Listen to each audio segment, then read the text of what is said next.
परभणी जिल्हा परिषदेसाठी मोठा गाजावाजा करून भाजप आणि शिवसेना शिंदे गटाने पत्रकार परिषद घेत युतीची घोषणा केली।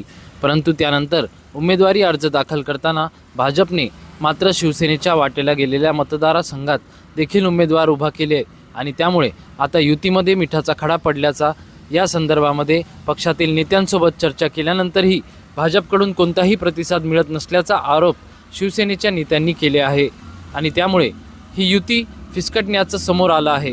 महापालिका निवडणुकीमध्ये युती न झाल्याचा फटका दोन्ही पक्षांना बसला होता। त्यानंतर जिल्हा परिषद निवडणुकीमध्ये एकत्र लढवण्यावर निर्णय झाला होता, परंतु तो निर्णय मध्येच भरगळला आणि युती फिसकटली आहे।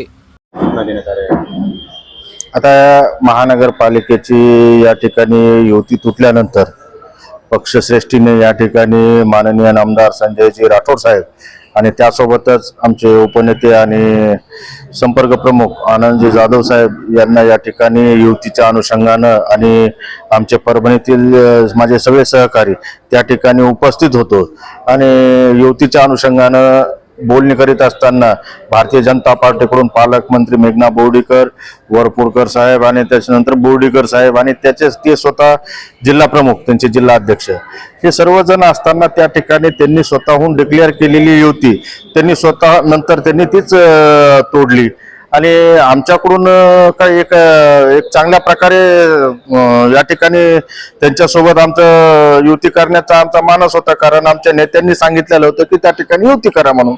वरिष्ठ पातळीवरून देण्यात आलेला शब्द पाळला नाही असा आरोप आहे। निश्चित वरिष्ठ पातळीवरून आलेला म्हणजे त्यांनी जो शब्द आहे तो पाळलेला नाहीये।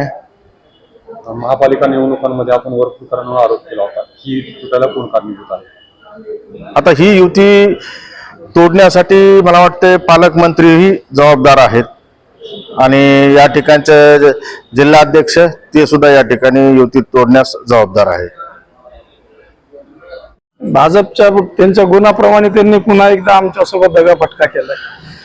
जेव्हा की आमचे जिल्हा प्रमुख आनंद बोरसे साहेब यांनी परभणी विधानसभेमध्ये त्यांचे जे सर्कल असतात त्याच्यामध्ये टाकळी आहे आणि झरी आहे, त्यांनी शब्द दिला होता की 2 जागा आम्ही लढू, 2 तुम्ही लढा।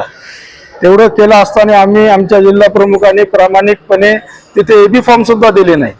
त्यांनी तसं न करता सरसकट सगळीकडे एबी फॉर्म दिले आणि याला कारणीभूत आणि जबाबदारी भाजपच आहे। एकूण किती जागांवर आपण आता आपले उमेदवार उतरवणार आहात आणि किती ठिकाणी पुरस्कृत करणार आहात? जिल्ह्यामध्ये आमचे 31 उमेदवार आहेत, त्याच्यापैकी 2 आमचे पुरस्कृत राहतील।